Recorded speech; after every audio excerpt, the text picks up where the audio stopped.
अच्छा जी, इंस्टॉलेशन करने के बाद हम बाकायदा आगाज़ करते हैं टैली अकाउंटिंग सॉफ्टवेयर का। आप देख सकते हैं कि हमने टैली का शॉर्टकट बना के रखा हुआ है यहाँ पर डेस्कटॉप पे।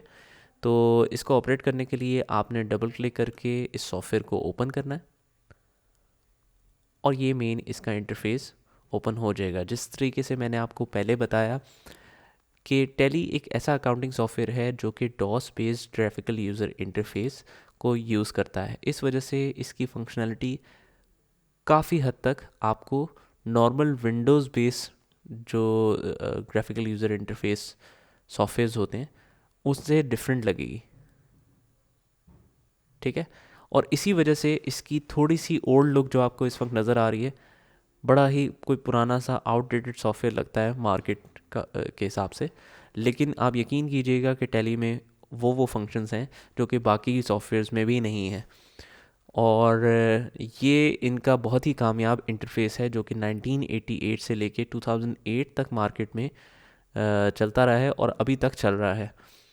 तो टैली में डिफरेंट वर्जन्स होते हैं। नॉर्मल वर्जन का नाम होता है, नॉर्मल सॉफ्टवेयर का नाम टैली ERP9, ये कॉमन रहता है। और उसमें फिर डिफरेंट वर्जन्स हैं, डिफरेंट वेरिएंट्स हैं कि अगर इंडियन मार्केट के हिसाब से तो इंडियन सपोर्टिंग टैक्स फॉर्म्स वगैरह उसमें मौजूद होंगे। अगर यूके के हिसाब से तो उसमें सिल्वर एडिशन, गोल्ड एडिशन, इन चीज़ इस तरह की वेरिएशंस भी आ सकती हैं।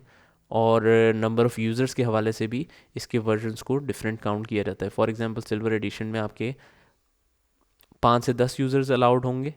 एक कंपनी में अगर आपने सॉफ्टवेयर ख़रीदा है सिल्वर एडिशन का तो आप 5 से 10 यूज़र्स लगा सकते हैं। एक ही सॉफ्टवेयर परचेज़ करके आप 5 डिफरेंट पीसीज में, 10 डिफरेंट पीसीज में इंस्टॉल कर सकते हैं। अगर यही गोल्ड एडिशन हो तो फॉर एग्जांपल 40 से 50 यूज़र्स बनाए जा सकते हैं। बहरहाल, क्योंकि डॉस बेस्ड इंटरफेस है तो इसका मतलब है कि tally is supported by any operating system. Tally तमाम के तमाम वर्जन्स के साथ कंपैटिबल है, बेशक डॉस हो, बेशक लिनक्स हो, बेशक विंडोज़ हो। जिस तरह के आपको पता है कि अक्सर सॉफ्टवेयर्स में 64 बिट 32 बिट का प्रॉब्लम आता है और काफ़ी सारे सॉफ्टवेयर्स विंडोज़ 10 में कंपैटिबल नहीं होते। तो टैली का इस तरह का कोई इशू नहीं है, सिर्फ़ और सिर्फ उसके डॉस बेस्ड इंटरफेस होने की वजह से।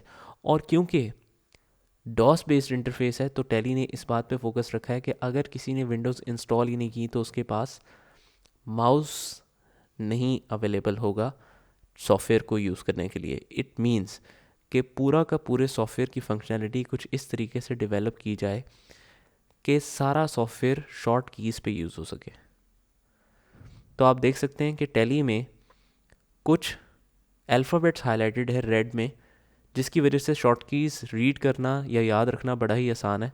आपको देख के ही पता चल जाएगा कि क्रिएट कंपनी अगर हमने करना है तो C उसकी शॉर्ट की है, बैकअप लेना है तो B, रिस्टोर करना है तो R।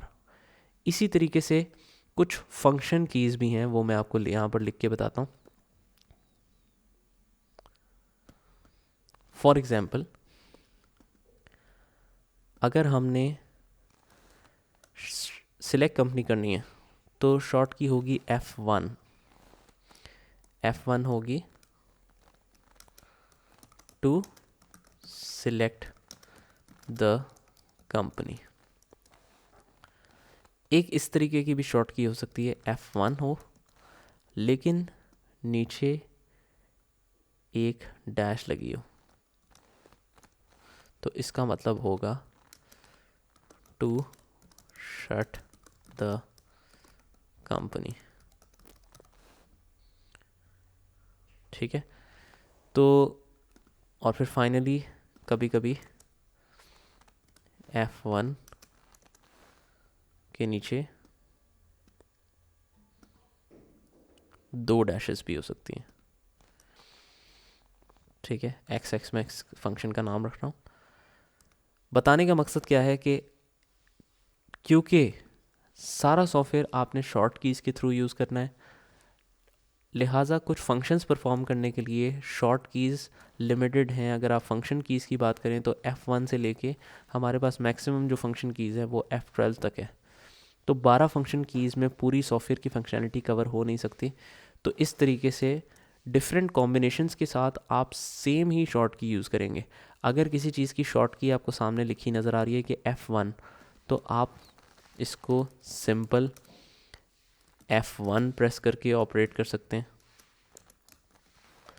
अगर किसी चीज़ की शॉर्ट की लिखी है F1 और नीचे डैश है, तो इसका मतलब है ये कॉम्बिनेशन के साथ यूज़ करना है। आपने पहले ऑल्ट होल्ड करना है, ऑल्टरनेट की, और फिर आपने F1 दबाना है। तो इसका मतलब है कि अगर किसी भी अल्फ़ाबेट, किसी भी फंक्शन के नीचे डैश लगी है, तो वो ऑल्टरनेट के कॉम्बिनेशन के साथ यूज़ होगा। ठीक इसी तरीके से अगर कोई फंक्शन की, कोई अल्फ़ाबेट जिसके नीचे डबल डैश है, अगर उस शॉर्ट की को आपने ऑपरेट करना हो, तो इसके लिए control plus F1 for example use होगा। और बाकी शॉर्ट कीज़ जैसे कि मैंने आपको बताई बहुत ही सिंपल हैं, सामने सामने ही लिखी हुई हैं। तो ये कुछ इंटरफेस का इंट्रोडक्शन है। क्रिएट कंपनी करने के लिए हम बैक और डाउनवर्ड और अपवर्ड की से आप इसको मूव कर सकते हैं। क्रिएट कंपनी करने के लिए हम सी भी कर सकते हैं या फिर एंटर की कमांड भी यूज़ कर सकते हैं। ऑल्दो कि अगर आप माउस यूज़ करना चाहें तो माउस के थ्रू भी ये डबल क्लिक करके ऑपरेट करेगा। कंपनी क्रिएशन में डायरेक्टरी जो है वो बाय डिफ़ॉल्ट है सी टेली डेटा। इसका मतलब है कि जब आप कंपनी एक बनाते हैं और उसमें उस लाइव कंपनी में आप डेली ट्रांजैक्शंस करते हैं, तो रोज़ाना आपको बैकअप लेने की ज़रूरत नहीं है।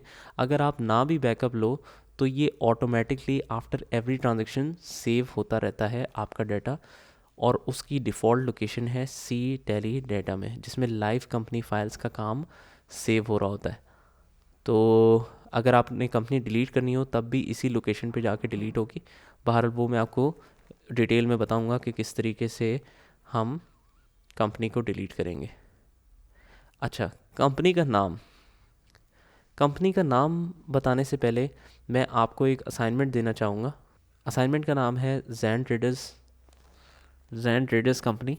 ये एक प्रैक्टिकल असाइनमेंट है। एक ऐसा सिनेरियो हम देखेंगे कि एक ट्रेडिंग कंपनी है जो कि कार पार्ट्स में डील करती है और वो टैली यूज़ करना चाह रही है, तो उसका क्या सिनेरियो होगा।